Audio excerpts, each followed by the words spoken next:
one of the things that psychedelics has done, and I believe what led me into a more clear focus of my own mortality, is the psychedelic experiences provided me a sense of reassurance, a sense of peace within things that I don't know. And yet I still, as many times as I've had the privilege of sitting with someone transitioning, I don't know what's going to happen. But these exercises and these opportunities to have self-reflection with an embodied spirit and an embodied experience, such as psychedelics provides us, Susan, is nothing short of, and dare I say, practice or death, right?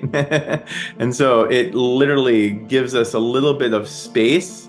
And again, I know nothing, and but what I have seen is, to your point, the intersection.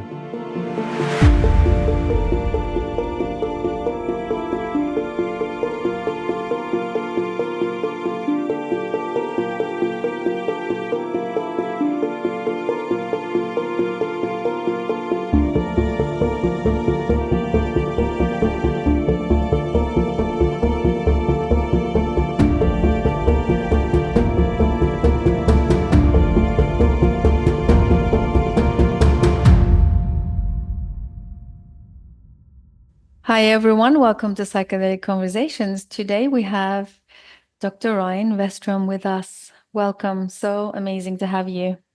Oh, thank you, Susan. I'm deeply humbled by this invitation and look forward to the conversation. Likewise, it's a pleasure from our end, and I'm really looking forward to deep dive into your wisdom. Before we get to our conversation, it would be so amazing to say a few lines of your bio for our listeners in case this is the first time they are encountering you, and so they can have kind of context of your background, if that's okay. That would mean the world. Thank you.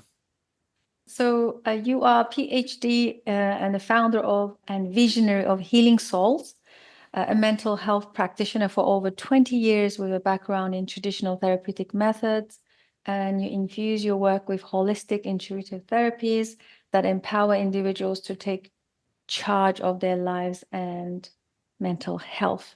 You are also the author of the Psychedelic Integration Handbook and the creator and host of the Psychologist podcast. So you're my fellow podcaster. Yes, we are. Yeah, amazing. And you have a Doctor of Transpersonal Psychology, End of Life Doula, which is my interest area. Would love to deep dive into what it means to be an end of life doula.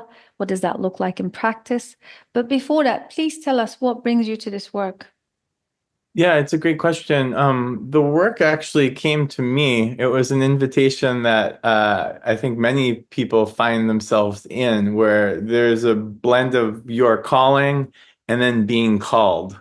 And specifically, my experience, Susan, was as a young child in my early teens, having mystical experiences and visions as a child that led to a large psychedelic experience when I was 12 with psilocybin. And then the rest is history. It was just synchronicity after synchronicity. I ended up doing some certification work with Stanislav Grof and the holotropic breathwork community, and finding my way to California, and then merging both many things that had happened in my own personal life with losses, grief, some real early people that passed in my life that I've always been, Susan, I think, in proximity to death and dying, as well as psychedelics. And the merging of those two just became more and more obvious within my professional practice as a clinical psychologist. Thank you for sharing this. Yeah, this I'm sure resonates deeply with a lot of our listeners. Would you say that it's almost like, I want to say, the deeper the wounding or deeper the pain, it's almost like we seek the most profound ways of dealing with it, I guess. So psychedelics comes into space, and then these other methodologies. For example, transpersonal psychology is one of my, I'm very passionate to learn about. So would you say that it's kind of somehow there is a counterforce that comes in to help you guide, help you transmute? I don't know what the word is. I'm sure. Please share your thoughts. How do you feel about this concept of finding these stronger methods and tools that can carry us forward. I think it's a brilliant idea that I endorse and agree with this idea that we have to be okay with our wounds, identify with them, and actually sit with them. So, to your point, we recognize what we're looking to heal with intentionality. And then coming into often what I would say, Susan, is finding allies, finding tools, as you said so eloquently. Maybe books fall off the shelf or people come into your world that then align with what you're actually like hoping to work with and make whole again. And I love what you say, all of that being brought together in a holistic approach that brings the people, the spirits, the tools, and yet the humility of looking at our wounds, looking at our need to become cleaner, clearer, and whole. Yeah, yeah, this is wonderful. Um, could you also share with us, for our listeners, in case they don't know much about the transpersonal psychology, maybe we can start there. Can tell us a little bit about that, and then we can move into the holotropic um, practitioner training. How was that for you? Maybe we Yeah. can kind of like, bring in some of these experiences that you have. That's a great question. So, transpersonal psychology is developed in the art of what I've really generalized as spiritual psychology, trans being outside of self, outside of person. And many of the big practitioners, I alluded to Stanislav Grof, James Fadiman, the father of microdosing, and the likes of a big influence of people that were looking beyond the scope of just our biographical story or our lived experience and tapping into archetypal situations, finding a lot of Jungian work.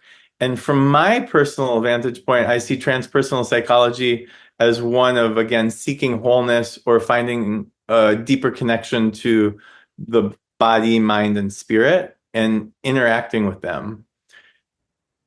Yeah. Translate that into then finding like a grounding, right? I've really found transpersonal psychology as an opportunity to integrate both your spirit and your lived experience in how you walk in the world. Yeah, that's such a beautiful description. Never heard of the spiritual psychology. That's amazing. Would you say that it probably manifested or birthed out of the experiences of our psychedelic elders? Do you think psychedelic has a lot to do with it? It does have a lot to do with it. And I know there is Abraham Maslow was a part of it at the early stages, and there are other people because there's a deep resonance to Buddhism and deep resonance to different spiritualities that don't take psychedelics as a predominant focus. However, if you go enough in the recesses and look, it's one of those things, Susan, I can never extrapolate is what comes first, the chicken or the egg? Was there a psychedelic experience? Because the Institute of Transpersonal Psychology was evoked during the big movement in San Francisco, which evoked many things to say, well, was it Buddhism and mindfulness and the depth of Eastern philosophies, or was it psychedelics? And I don't think you can separate the two, but it's fun to wonder what leads, right? And I think now, having graduated at early in the 2000s, there was, not the precipice of psychedelics was coming on. Hmm. Now I think it leads a little more than the Eastern philosophies, but I do believe they merge quite beautifully. Yeah, sounds like universal wisdom. Doesn't matter how you access it, right? Right. Which direction, which door you get into, right? Right. Yeah. Why is a swear word? Hmm.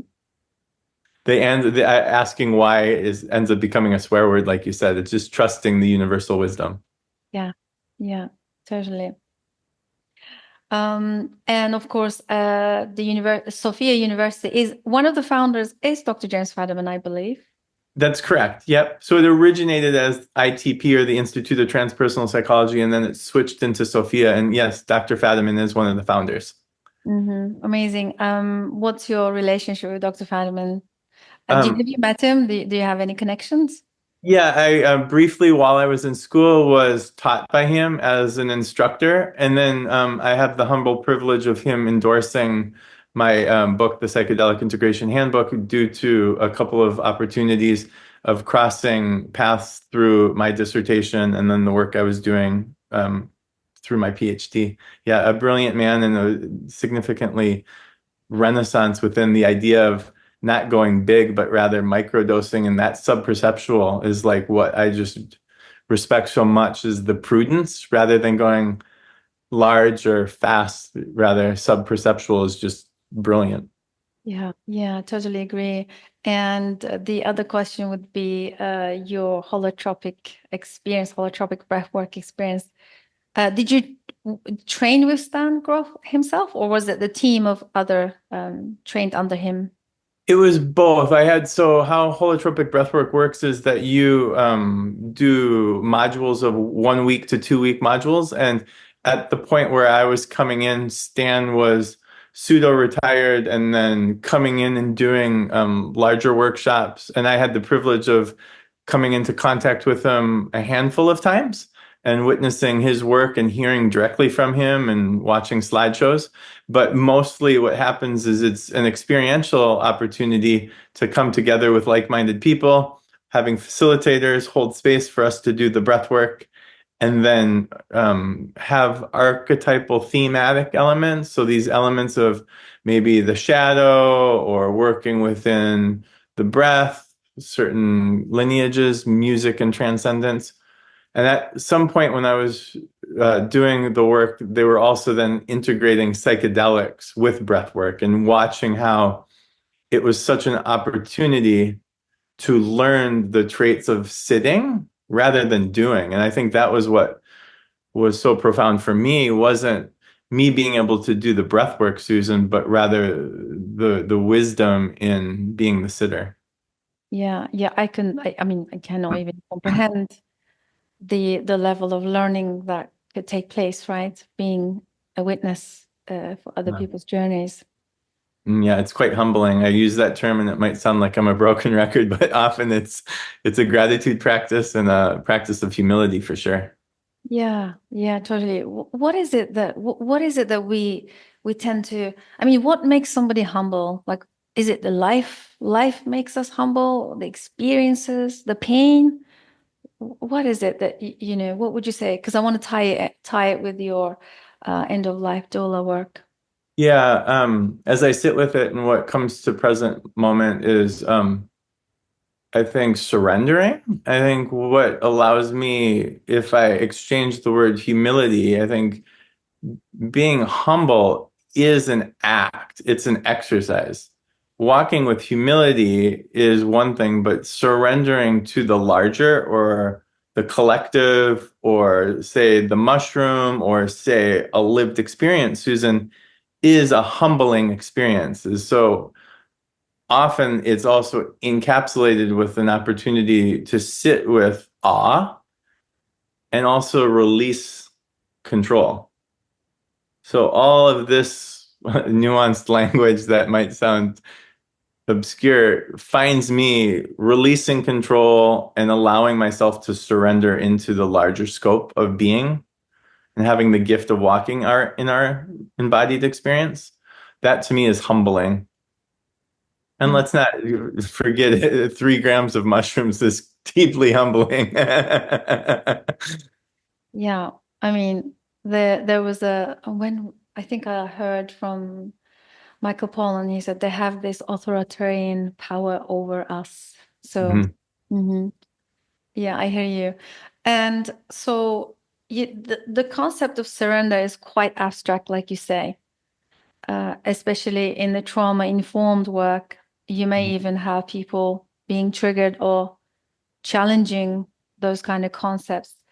What are your thoughts on that? Yeah, so this is where I try to stay in my lane and watch because as a PhD and someone that lives so much within the world of vernacular and language, I think we have to hold the assigned meaning of surrender and allow people to make their own subjective thoughts around it. So without going into the rabbit hole, I believe I often use language as a label and an assigned meaning. And what I mean by that, Sandra, is I'm going to allow whatever the person to use as language, and specifically with what you say is trauma-informed therapy. And if there's language that exacerbates a trauma or an embodied experience, I want to be witness to them, but also receive them with grace, that there's no intentionality, that one word or one phrase or one experience is intentionally that, right? Because I can see how surrender could be illuminating religion, or, being submissive. That I can already see where that could come up. What I would want to know is what feels safe to the individual. So before even using any of this language, the container of safety would be vital for me in my clinical practice before I start using any kind of language. Yeah, totally makes sense. And I'm sure you're being in the field, the experiential field of it all, you've probably seen, heard, and experienced many of these variations from different people. So can we, if that's okay, to dive into the work that you do as an end of life doula? What is that? What does that look like in a practical setting? Yes, wonderful question. I think it can look many different ways. So, I being end of life doula and transpersonal psychologist, once again, there's a kind of a smattering of wearing two different hats, right? Specifically, if I silo an end of life doula, what I'm doing is holding space potentially with death anxiety or grief, reprocessing. It could mean that I'm sitting with someone in their active dying. I could come early on in the stages of potentially a terminal illness where we start to build visuals. We talk about legacy projects. We talk about anticipatory grief. We talk about different things that could bring in the entire family. One of the things that makes my position a little more unique is the therapeutic practices melt with the end of life doula, and where I have to be conscious and careful of is knowing what I want to do and what the client wants me to do, right? So it doesn't necessarily translate to me working in hospice. That's not where I'm at. That's not where my field of expertise is. And I'm, once again, to use the term humbled, know that then I would lean into coworkers, other professionals to sit in that space.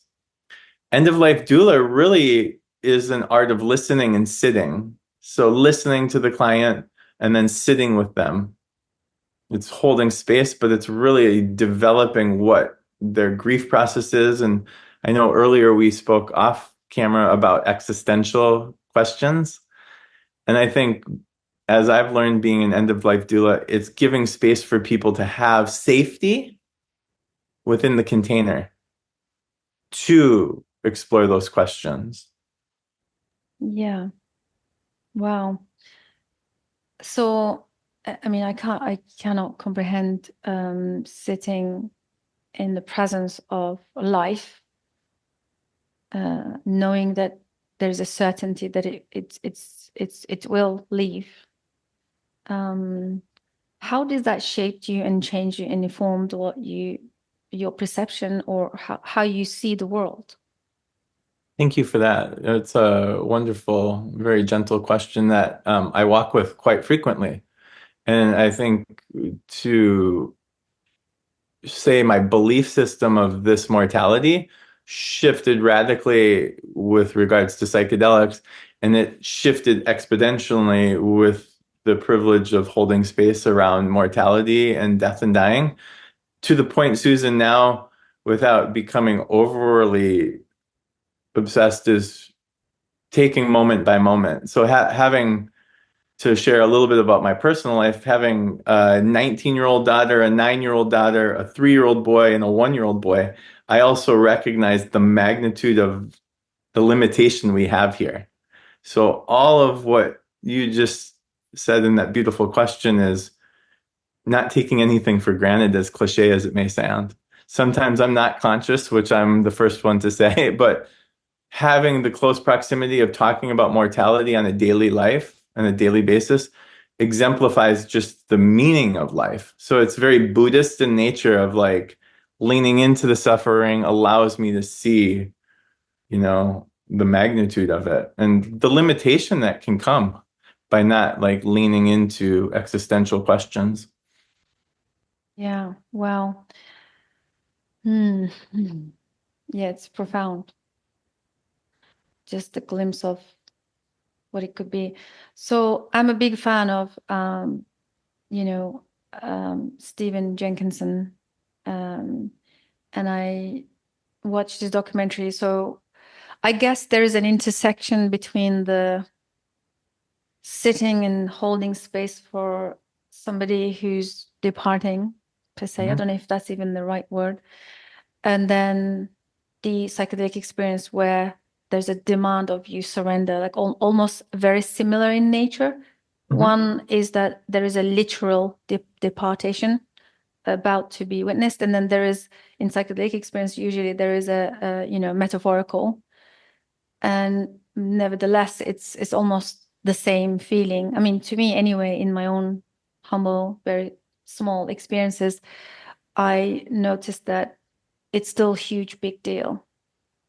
And yeah, there's definitely this, either maybe you might say simultaneously same thing is happening, because what is real, right? Because most people Right. talk about the psychedelic experience as more real than real, and then somebody who's departing in this real world, Hmm. how real is that compared to the psychedelic experience? Somebody's having that kind of dissolution.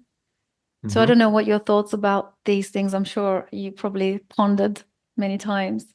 Very much so. And I think one of the things that psychedelics has done, and I believe what led me into a more clear focus of my own mortality, is the psychedelic experiences provided me a sense of reassurance, a sense of um, peace within things that I don't know. And yet I still, as many times as I've had the privilege of sitting with someone transitioning or embarking on the next mystery, as I like to call it, I don't know what's going to happen, but these exercises and these opportunities to have self-reflection with an embodied spirit and an embodied experience, such as psychedelics provides us, Susan, is nothing short of, and dare I say, practice for death, right?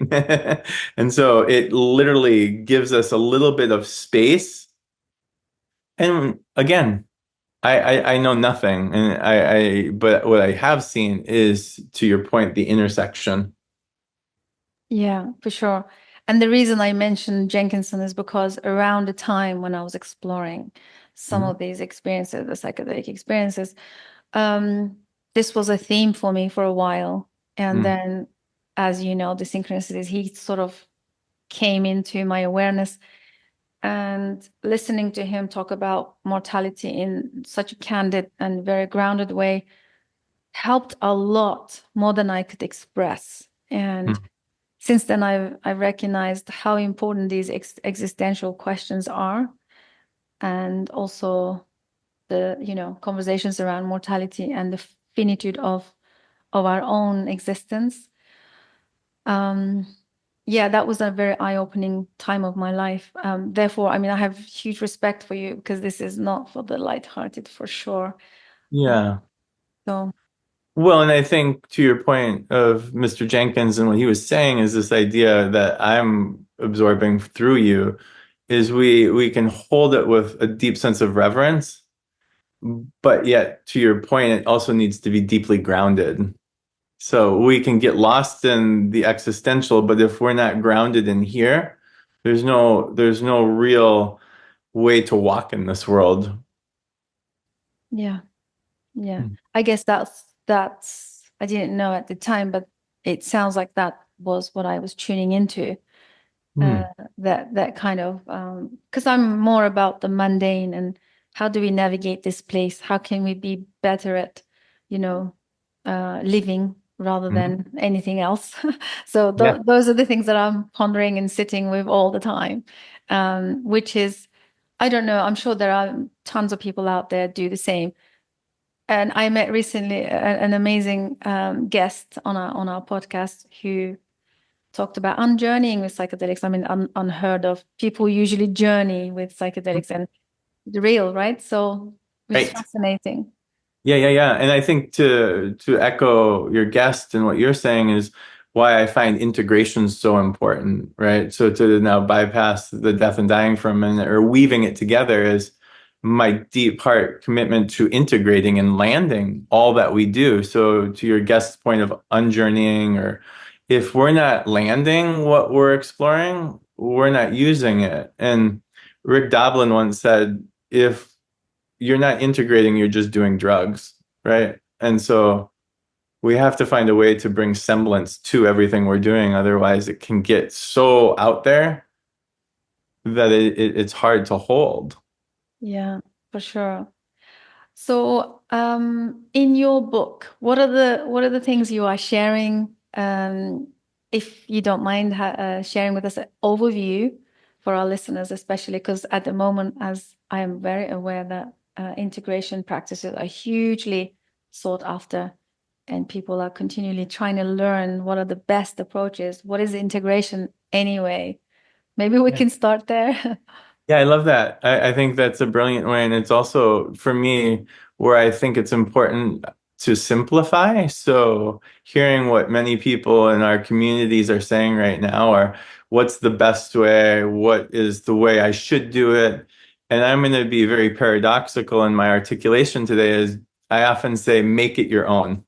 So before I even talk anything about the importance of integration, I'm a monster believer of consent. I'm a monster believer of autonomy and agency. And so if it doesn't feel right to do an integrative practice, or if someone says, you should do this, run for the hills. And I think it's important for people to go, okay, what does my body need? What does my spirit need? And how am I able to walk with that?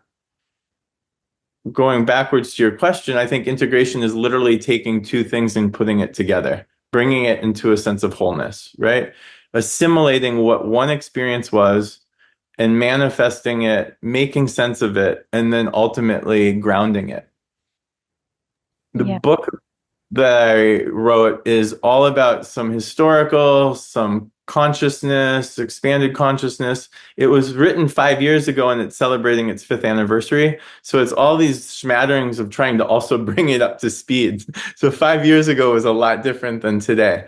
And so to your point of what's the best way, I think integrating physically, taking the emotional heart into consideration, taking the mental constructs or consciousness, and then finding your spirit. And I do say spirit, and I know sometimes that word triggers people or alarms people, but we are, I believe, walking a spiritual experience here and finding ways to watch. If one leads, Susan, listen to that. So if it's fully mental, stay in something that you know. Yeah, totally makes sense. It's an Um, art, not a science. mhm. Well, that sums it up. Integration is the art of the work. So if that's okay to talk about, for example, let's say, especially in your bio, I can feel and see that you're very passionate about self-agency. Maybe we can talk about a little bit of what does that look like in practice, because at the moment, where seems to be, anyway, I'm sure the people in my bubble are the same. Continually there is the conversations around the authoritarian power and this and the boundaries and control, maybe mind control, all these conspiracy theories, which we won't go there. But it's good to be aware of that a lot of people kind of resisting. We should be an activist. We should kind of actively, dissolve these things that control us. But self-agency is a very different thing, right? So it's almost want to say it's an inside job. So what are your thoughts on that and why you are Yeah, passionate? what I love about what she just said is it is an inside joke. It's actually, I think self-agency at some point becomes an alarming way to drop the rope because it becomes a very introspective experience. And why and what you're hearing in me isn't void of what's going on in the planet, let alone in the world, let alone in this country, let alone in my state. I'm well aware of the external world, and I'm very privy to desiring agency and advocacy. What I believe is self-awareness is saying, what does this body need in a consensual way? And do I need to engage in it? What can I do to protect it and preserve it? And having, to your wonderful statement of your bubble or your community, finding allies that lift your agency up. So they are shining a light on you rather trying to question you or break you down. And I'm happy that you see it as an inside joke because at some level it's really refining the calibration of what your instruments are and then going out into the world and using them with compassion and like-minded spirits that can move a cause or move. So I think it's really human designed, but first it needs to be an introspective experience. So we're clear on what we want to do rather than just respond to an emotional thing going on in the external world. And that once again brings psychedelics back to an awesome opportunity to get insight on who you are and agency for self and consent. It's all about consent. Hmm. Yeah, for sure. And being in the US, of course, you what are your observations around the current revival of psychedelics right now, as opposed to 10, 20 years ago? Yeah, I think this is one of the things that is a beautiful question to have. And having seen the historical, I think prudence comes up. I think the idea of doing it with rigor. I think the idea of listening to the both the underground and all the people and having healthy communication. One of the most fundamental things I love about the social medias and the advocacies of media grabbing onto psychedelics is that we're at least safe enough to have the conversation. And so a very simple way for me to show gratitude to the movement psychedelics is having right now and the renaissance and the growth is at least having a container that provides people to give perspective. And because it's becoming so and more large in capacity of people and different ideas, I think it's really making it that much more substantial, right? There's more opinions, there's more viewpoints, there's more scientific literature, and that can only provide more information for people to make an informed decision that feels right to them. Yeah, totally with you on that one. And what about your podcast? What was the mission and the intention behind it? Looking forward to actually listening some of your conversations and some of the topics that you cover.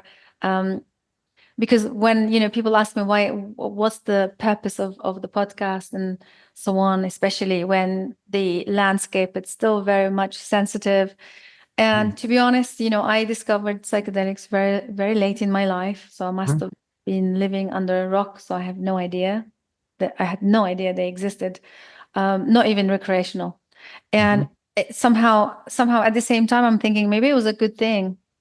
I don't know. I don't know. And so it's almost like I am sort of bringing to life what I would have loved when I first discovered the medicine. So Well, I I would echo that. I that's echo, yeah. I yeah, I think echo that. Go ahead, please. no, I was just saying like maybe it's similar intention because I think we're always drawn to bringing to life Hmm. what we needed in our earlier times, I guess. Yeah, and to echo your point, Susan, I really appreciate that. One, that was originally why I did the book, and so to belabor, I wrote the book for my 12-year-old self that I didn't have information on, and then to speak directly about the Psychedelic Psychologist podcast is I engage in a psychedelic integration session with people that are processing and integrating a session that they're uncovering and unpacking. So they're in 30 minutes is an active and engaging conversation of what's working, what led them to psychedelic medicines, and where they're taking it. And what's been really profound for me over the course of the last 3 years is this. again, opportunity for me to get out of the way and watch the colorful background that are my guests that might relate to someone. And I can imagine that's similar to you is not everyone relates to everybody, but if you can tap into someone that gets resonance, it provides so much safety, specifically with psychedelics, is you want some people that you can relate to or make sense with in order to find that security to make a decision to work with such powerful medicines. So Yeah. yeah. And there's a lot of just different reasons people came to it. So it kind of paints that picture too of like motivations of why they're coming to medicine or what drew them to that invitation. So it's been fun. Yes. Yeah, totally. I can imagine. So I wanted to ask you about this. What is it like to take psychedelics at the age of 12? That's you're not even a teenager. And how did you come to it? Yeah, that's a good question, and it's often asked. First, I often like to articulate that I had beautiful parents, school teacher, and wonderful home life.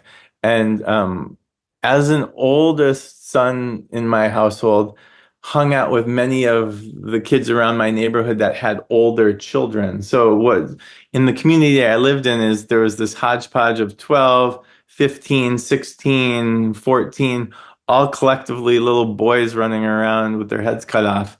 And I, by the grace of my God and my universe, was protected by this transcendental experience that really obviously was formidable in my life, but by the grace of people that did it with intentionality, had this clandestine experience with some older kids that became immediately my desire to just be protected and cocooned and really held. And definitely set it down for a minute and had to make sense of the experience, having seen God, Buddha, and the likes of many different profound experiences that as a 12-year-old, I had no clue or no even articulation of what I was experiencing.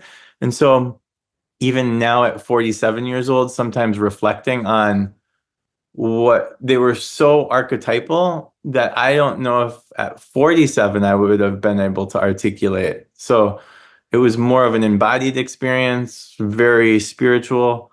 And I echo the people around me kept me safe. The way I approached it afterwards was really quiet.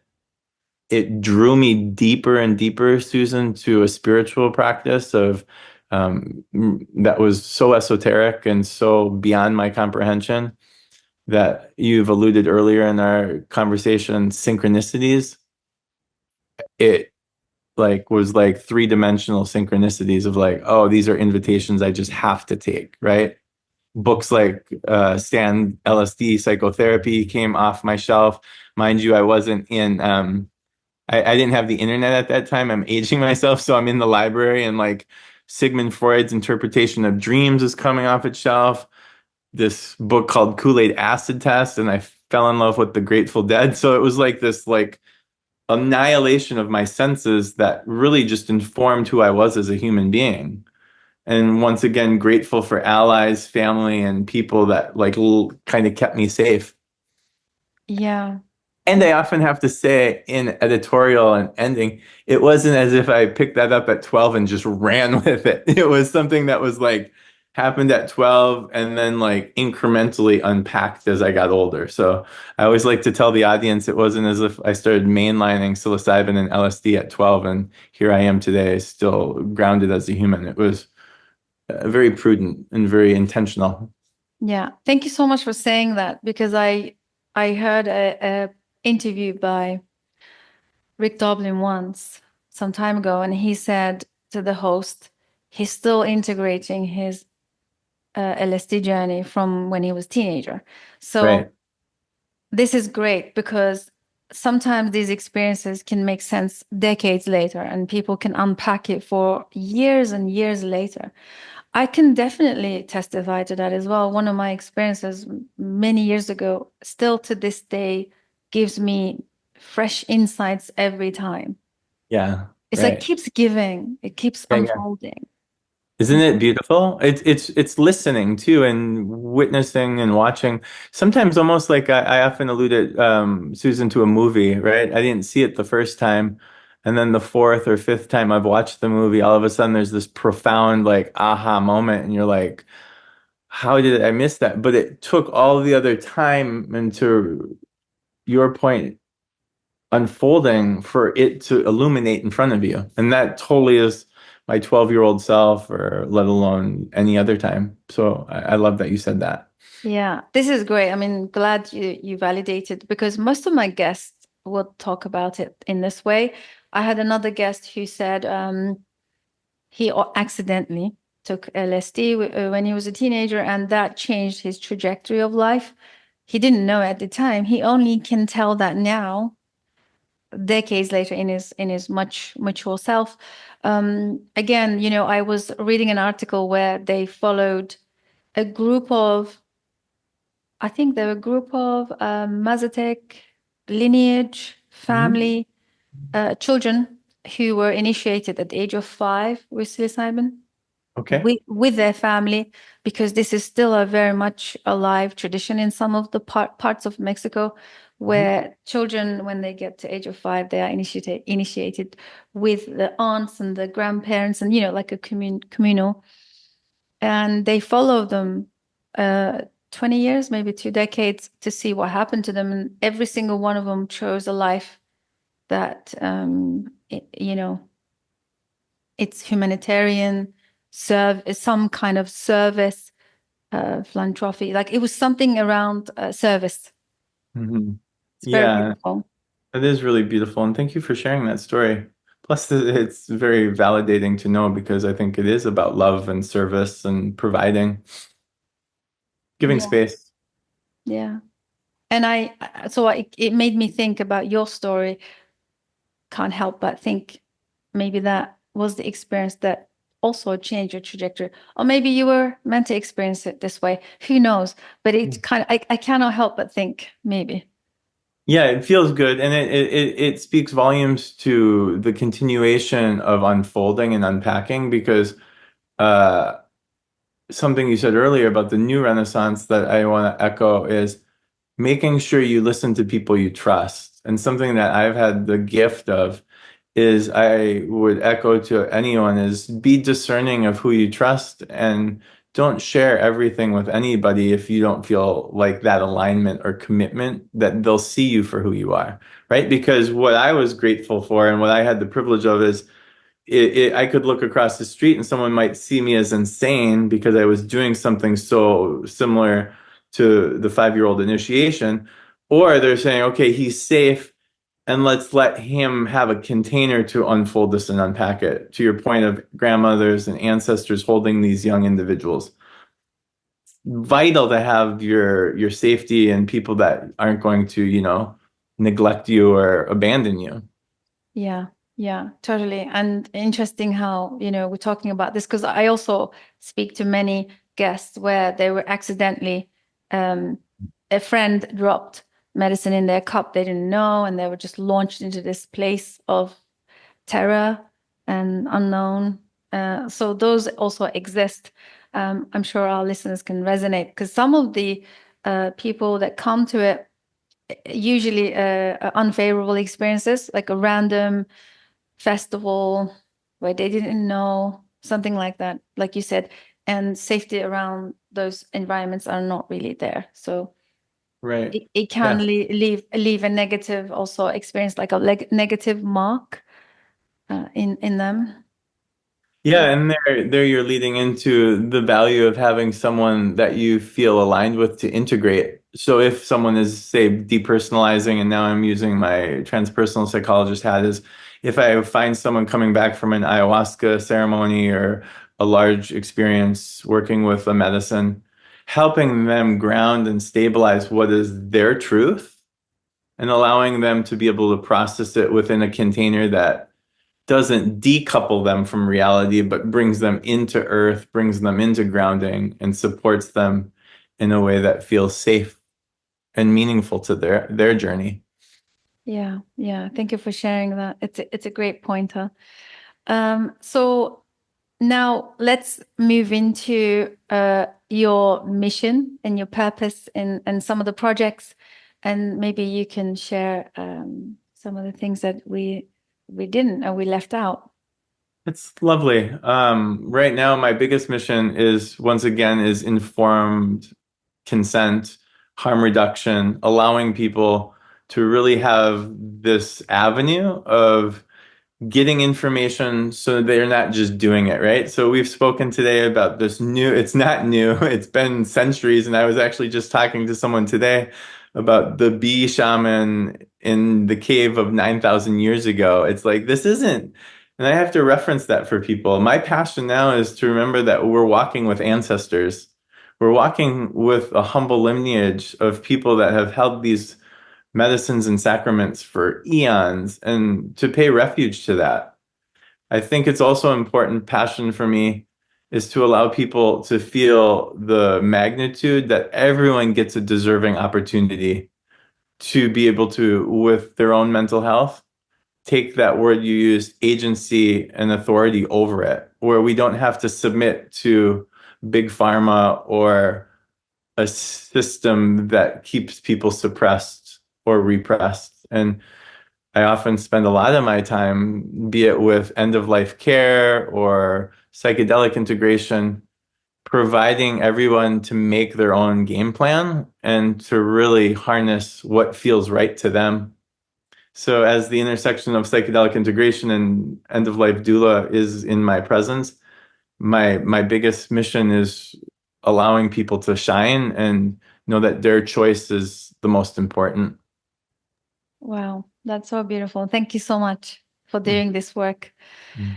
And No. where can our listeners find you? Where can they? I know you told me you're not on social media and you don't Yeah, have, so you don't I have. live I live in the dark ages with a broken dumb phone. So that's where you can find me is there's two places. I have a website called healingsoulsllc.com. And I'd be more than happy to correspond with anyone through that website. I work all over and would love to help. And then also they can hear my podcast through the Psychologist, and super accessible. I chose over COVID to decouple from the smartphone and got rid of all my social handles. And it's been, I guess, another passion project that might take a center stage at another conversation. The digital detoxing of all of this came kind of in that intersection. Yeah, yeah, totally. Thank you so much for your wisdom and the work you do. And this was a very profound conversation. And we look forward to having you back because we love to build a relationship connection with our guests as a long-term friends of the podcast. Yeah, it's fascinating. I love it. Cross the ocean and still be so deeply connected. It means a lot. And I'm really appreciative, Susan. Thank you. Thank you, Ryan. And until next time, thank you for your time. Always. Thank you, everybody, for tuning in. If you enjoyed this conversation, please comment below, drop your comments, share. If anything touched you or moved you today to share, please do. Don't be shy. And I'll see you on the next one. Bye for now.